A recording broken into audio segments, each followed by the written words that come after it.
Hello everybody, welcome back for another video. Hope you're all doing well and that you're all having a great day. So this is a bit of like I want to say a continuation from exactly what we were talking about a couple of days ago. So you'll get it as I'm going through it, but it's just little ridiculous.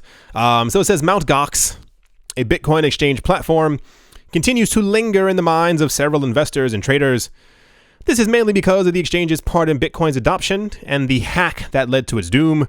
Originally, it went by the name of Magic the Gathering Online Exchange, a platform for trading Magic the Gathering cards. This platform was soon remodified in order to enable the trade of Bitcoin, the largest cryptocurrency by market cap and the only one in the world at that time, also the very first coin in the space. Soon after this, the exchange rose to popularity as it enabled Bitcoin to US dollar trade. Moreover, Bitcoin also witnessed one of its first major bull runs under the aegis of the Mt. Gox age. However, Bitcoin's fall also went under the aegis of the exchange platform. In 2014, the exchange platform lost over 7% of all total Bitcoins in circulation due to a hack. So since then, people, the whole situation with people trying to get the Bitcoin back and stuff like that and give them to their original owners. Currently, the exchange platform is undergoing a rehabilitation program in an attempt to give Bitcoin back to their creditors. Apart from this, Brock Pierce, a former director of a Bitcoin Foundation and a venture capitalist, has begun a project pertaining to Mt. Gox known as Gox Rising. We spoke about this a couple of days ago, but it appears like it's growing, if that makes any sense, claiming that his firm has acquired all the rights of Mt. Gox from Mark Karpeles. However, Karpeles has shot down these claims on his Twitter handle. So Mark Karpeles, I think I'm saying that correctly, was the guy who was in charge of Mt. Gox.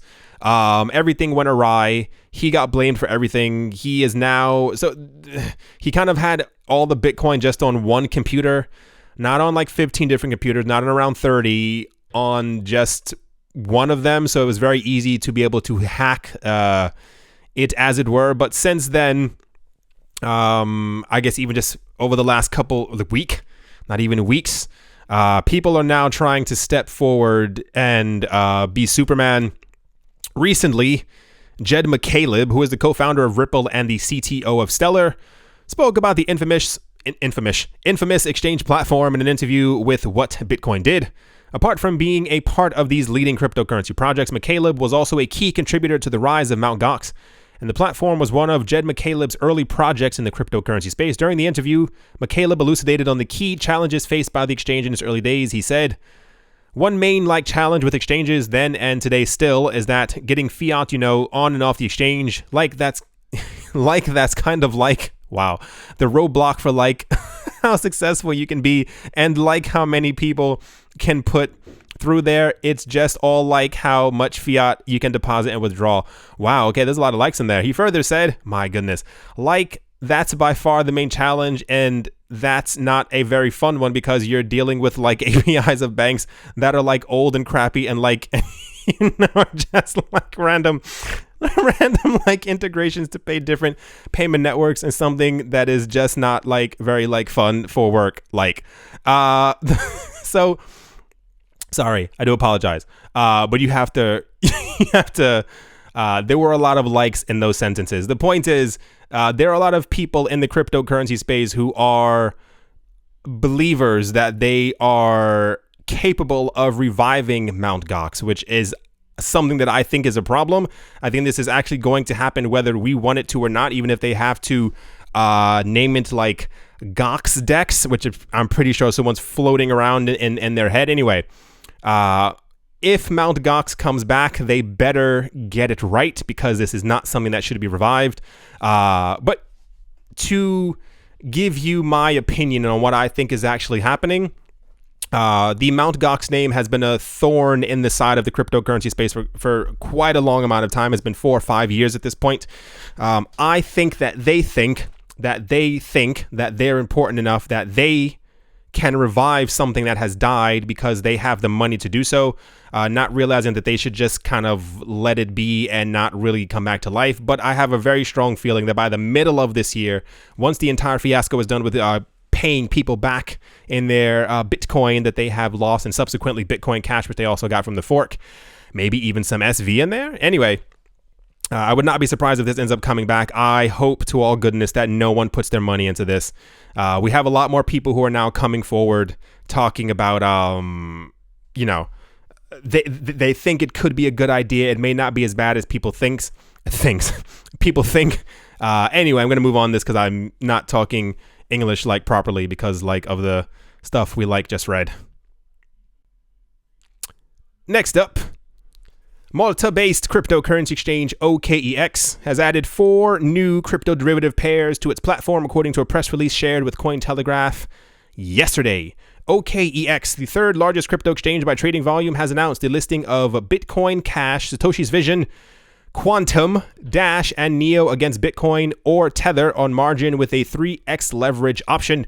Last month, OKEx added 7 new crypto derivative pairs to its platform, including Bitcoin Cash, Satoshi's Vision, EOS, Ethereum Classic, Ethereum, Litecoin, XRP, and this was all reported a couple of days ago. As Cointelegraph wrote on the 4th of December, the digital asset exchange OKEx had earlier launched a derivative product dubbed a perpetual swap that supports Bitcoin to USD with up to 100 times leverage. In January, the exchange noted that the newly added contracts would only support up to 40x leverage, as opposed to today's press release noting a 3x leverage option. So OKEx pretty much, how do I state this? They typically are one of the exchanges that when we do hear about them in the news is that they're adding other new pairs, whether it even be, margin trading pairs. They're still adding other pairs for different coins.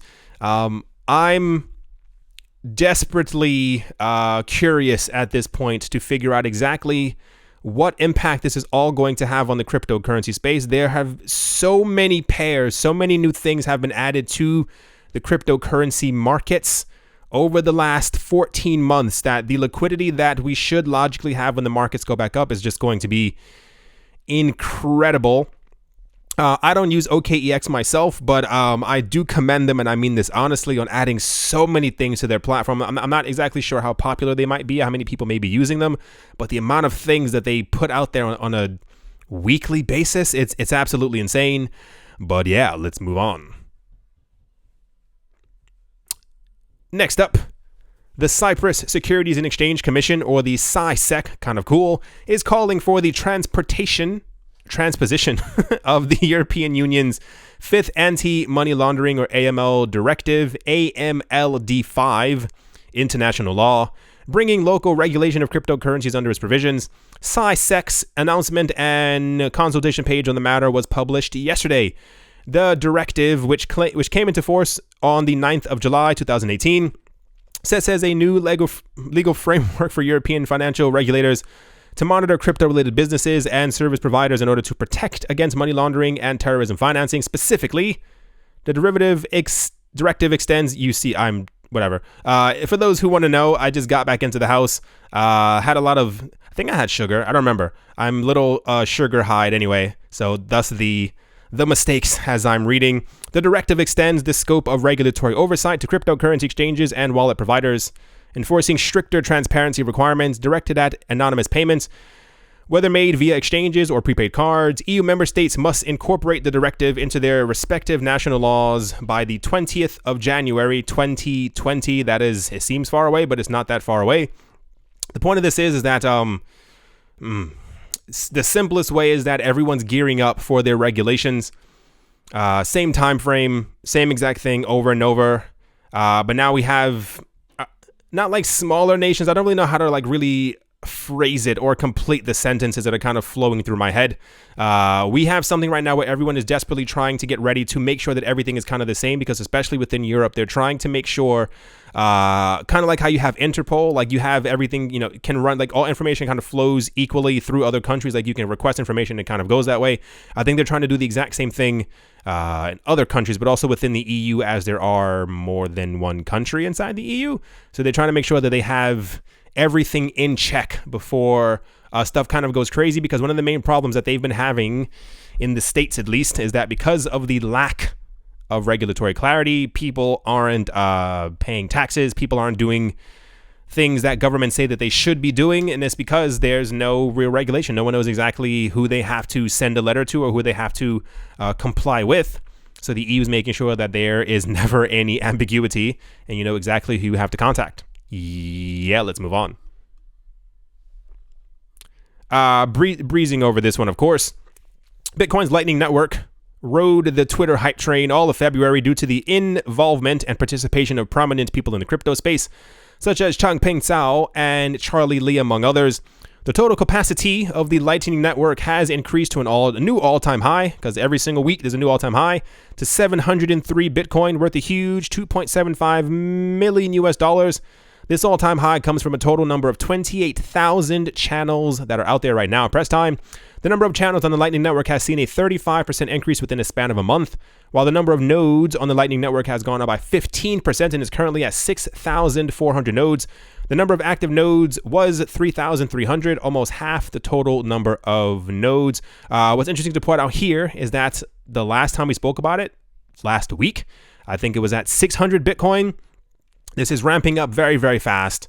You know what's going on. I know what's going on. I had a prediction around the time when we were around 200 Bitcoin or something like that as the capacity for the network. It's pretty clear that behind the scenes, people are trying to make it as robust and as large as possible, because we have a lot of indications that it's going to be he said it's going to be integrated into, I think, the Square app from Jack Dorsey. It's also going to be integrated into Twitter. So when we have that, I'm pretty sure there will be even more nodes and even more payment channels set up, probably by the Twitter people themselves, which would be very interesting if they went onto the news and announced that they were not only supporting Bitcoin, but that they were opening up thousands of Lightning channels.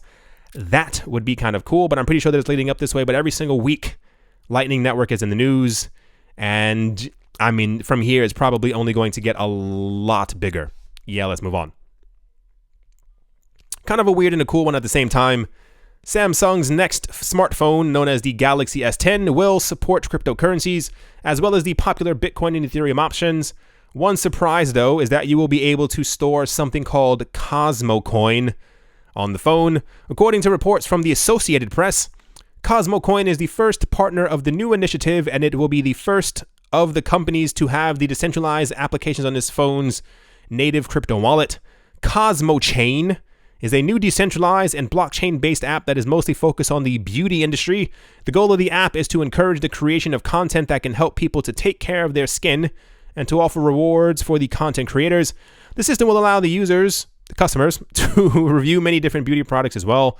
The CEO of Cosmo Chain, Hoang Song, has affirmed that this is a very important moment for the project, as the partnership with Samsung will enable the company to be a leading project in the blockchain industry, and COSM tokens will put side by side with Bitcoin and Ethereum, which will give a boost to the fame of the project. According to the reports, the cryptocurrency will also be used in products of Cosme, never heard of it, the company that created the COSM token. I thought that was kind of weird. First of all, the Galaxy S10 having support for Bitcoin and Ethereum, incredibly cool. Was waiting for this to happen. Nice to have some type of a confirmation. I'm pretty sure typically what happens is when a larger company does something, everyone else tends to follow suit. So I'm pretty sure by the end of this year, we should at least have 10 to 15 different phones out there that have support for at least Bitcoin and Ethereum. Hopefully they're a bit smarter and they at least, have the top 10 coins, give us something.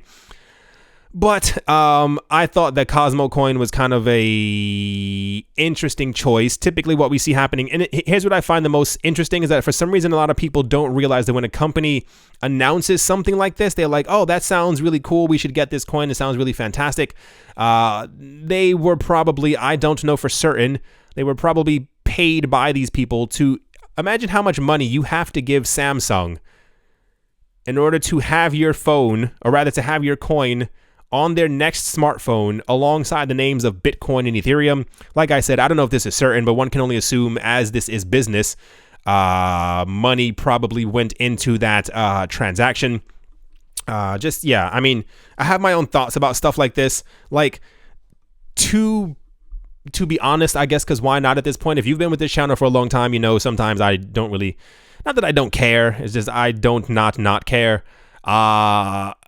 I see no reason for a lot of coins like this, like absolutely zero. Like, I don't think there's a reason for a Cosmo coin. I feel like if you wanted to really support the cryptocurrency space, you would simply have something and say, hey, we're going to, for the Cosmo brand, what have you, just be like, hey, we're going to accept the top 10 cryptocurrencies. you have our business, we have your so-and-so, blah, blah, blah, blah, blah. We have your best interest in mind. We love the cryptocurrency space. Coins like this are usually typically not going to make it. I could be completely wrong. This could be an eBay slash Amazon slash Google moment. And, in 10 years, we'd all could be paying in Cosmo coin. But a lot of stuff like this kind of, I don't know. Make sure to not lose focus on the coins that are actually going to be used on a daily basis, the coins that are going to be integrated into the major cryptocurrency and stock exchanges around the world. But yeah, I guess the points to take away from this are Bitcoin, Ethereum on the new Galaxy S phone. Maybe don't buy this phone immediately. And I mean that simply because sometimes what we've seen before in the past, and this kind of how it goes, whenever there's like a new of something, it typically doesn't work as well as the later generations, like 2 generations from now when they drop another phone and it has these 2 coins on it. It's probably going to be excellent. And also because this is the first phone, if I'm not first or second phone, that's going to have these 2 coins as options, I guess, cryptocurrency wallets on top of them. One can only assume that this will probably be a relatively expensive phone. Like I said, by the end of this year, if this ends up having any slight bit of success, or if the cryptocurrency market does end up going up in price, we are probably going to see by the end of this year a couple of phones floating around that are going to cost around $199, maybe $249, that are going to have cryptocurrency wallets, because at this point it's going to happen to just about every phone within the next 2 years. But don't throw all your money at something just because it's brand new and because it sounds kind of cool. Let's move on. Kind of on the same exact phone topic, Google now enables the Bitcoin symbol on keyboards for iOS mobile devices, suggesting that the IT giant recognizes Bitcoin as a mainstream currency. Users of the iOS mobile device can now use the capital letter serif of B, traversed with 2 vertical lines. Crypto journalist Tim Copeland explained, he said, to access it, make sure you're using the Google keyboard, not just the default Apple one, and hold down the dollar symbol to see a pop-up of several of the world's major cryptocurrency currency symbols. The Bitcoin symbol is located on the far left. Actually, Google's decision to incorporate the cryptocurrency symbol is in its keyboard might be Google's second step toward considering Bitcoin a mainstream currency. In September 2018, the tech giant lifted its ban it had imposed 4 months earlier on cryptocurrency advertising. In the announcement, Scott Spencer, Google's director of product management and sustainable ads, stated, "We like Bitcoin, we have Bitcoin, and we're just not telling you that we have Bitcoin." Kind of cool. I mean, like really actually kind of cool. I know it sounds stupid even just being able to, hold down a button and, get that Bitcoin symbol, but they don't do this, or rather they haven't done this for other cryptocurrencies, and the fact that they even have this option or have even considered this option shows exactly where the space is going. I'm still waiting, me personally, for Google to announce that they're deeply into the cryptocurrency space. I have a very strong inkling, my opinion, that they own a number of subsidiaries who are in the cryptocurrency space. They may even own a portion of Coinbase. Me and my friend, the old friend who I used to always talk about, we have a very interesting theory that Coinbase, and this is weird, okay, I mean, not to segue any type of way, but you'll get it. We were talking about why Coinbase has moved so slow. He messaged me yesterday. We were talking about the Binance DEX, and we were talking about something else that Binance had done. I think OKEx and like another cryptocurrency exchange. And he was like, I wonder why Coinbase doesn't do anything. And when they do release like news, it's like some of the driest, most boring news in the entire world. He thinks, and now I kind of also think, that Coinbase has become so not institutionalized, but like corporatized, if that kind of makes a lot of sense. We feel like, if you remember, like early on, Coinbase had so much going on with them where people were like acquiring a portion of their company, and they had this person who was like a new member and this so and so and so. They must have sold off so much of themselves that they actually may not even have a say as to what can be listed on their platform anymore. They may have to go through multiple other steps. Didn't mean to sidestep to Coinbase, especially with the word Google on the thing.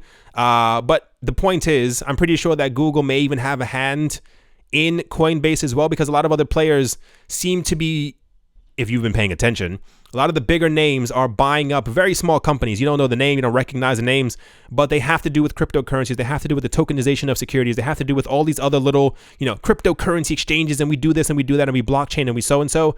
And I feel like Google may not announce for quite some time that they're into Bitcoin, because I think they may be afraid of moving the market, because if Google announces that they're into Bitcoin and that they're going to have it on their Play Store that you can pay in Bitcoin, Bitcoin's going to shoot up in price. I guess this may be like a little bit of a taste of what's to come, because it's going to happen eventually. They're going to have to announce that they are, you'll eventually be squeezed because the price is so high, and you want that money to also flow to you, that you also accept Bitcoin in some sort of way. Will be kind of interesting. I guess the first steps that they're taking is that we can now use the Bitcoin B. We're a little weird, but still kind of cool nonetheless.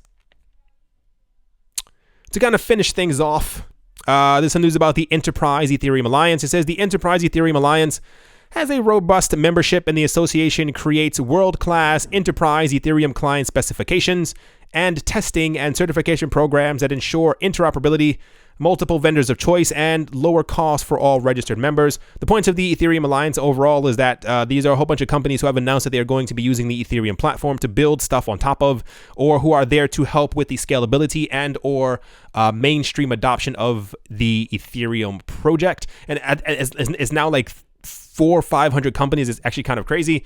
At the heart of every company body is the vision to expand so that it impacts and value addition can be felt broadly. The Enterprise Ethereum Alliance has such a growth plan. The company is headquartered in Wakefield, Massachusetts, in the USA, with regional offices in Tokyo, Seoul, and the body announced on Friday that they are expanding into Asia with an office in Beijing, China. In a statement contained in the press release, they said, as part of our efforts to accelerate the global adoption of the Enterprise Ethereum standards and associated certification programs, the EEA has opened regional offices in Japan, Korea, and now in China as part of the organization's ongoing efforts to open more offices around the globe. For each office, we identify an accomplished individual who is passionate about blockchain for the benefit of everyone. This was said by the EEA Executive Director Ron Resnick. Tsang's blockchain expertise and leadership will help to accelerate the blockchain adoption in China and support activities of the EEA's growing member base. What's important here is that they have expanded into China. For those who didn't get that, it's very difficult in some sort of way to get into the Asian market. Everyone is desperate to get into the Asian market. You may have noticed that the Ripple team, they had almost like a mini celebration when they opened up an office in Asia, and I think they also have one in Japan as well. The Asian market is incredibly large. I know if you are not in Asia, I'm not in Asia, but if you have not maybe even done real research or haven't really looked into it, a lot of people may not realize exactly how large they are and how much power they wield and how much more power they're going to wield between Russia, China, and India. These are expected to be the new global superpowers within the next like 20, 30 years. So everyone is making sure that they plant themselves firmly into these spaces, especially when it comes to cryptocurrency things. What's interesting here is that the Enterprise Ethereum Alliance started out relatively small. Ethereum started out as its own thing, but now we have hundreds of companies around the world who are talking about, they have pretty much come together to talk about that they are going to promote Ethereum. And I wonder what them expanding into China will do for the Ethereum project, and if there's also some other stuff brewing in the background, because China's absolutely large. But yeah, I thought that was kind of cool, because you don't hear about the EEA that much, and when you do hear about it, it's usually like they have partnered with someone major, and now they've opened up a new office in China. Kind of insane. To kind of finish things off, Bitcoin is scratching the surface of 4,000. I would love if it just happened like right now. The point is, there's a little jump up. Everything else has also jumped up. EOS is up just around 7%. It's very, very close to being a full 7%. Not exactly sure what caused it. It could just be the remnants or the continuation of this little jump up right here. Maybe the market took a break, was trending kind of sideways, but I think the rest of the market is very desperate to kind of continue moving on up. Hopefully this translates into something. Litecoin is also up by almost 7%. Very interesting to see that's over $51. Litecoin was like $22 like 3 or 4 weeks ago. It's kind of insane to even think of that. Let's hope that this all continues. I like seeing numbers and days like this. It's very, very cool. Alrighty, everyone. That is definitely going to do it for this video. I hope you all enjoyed. Hope you all are having a great day, a great morning, a great afternoon, great evening, wherever you are, wherever you might be. Hope it's absolutely amazing. Thank you all once again for watching and listening. I do appreciate it.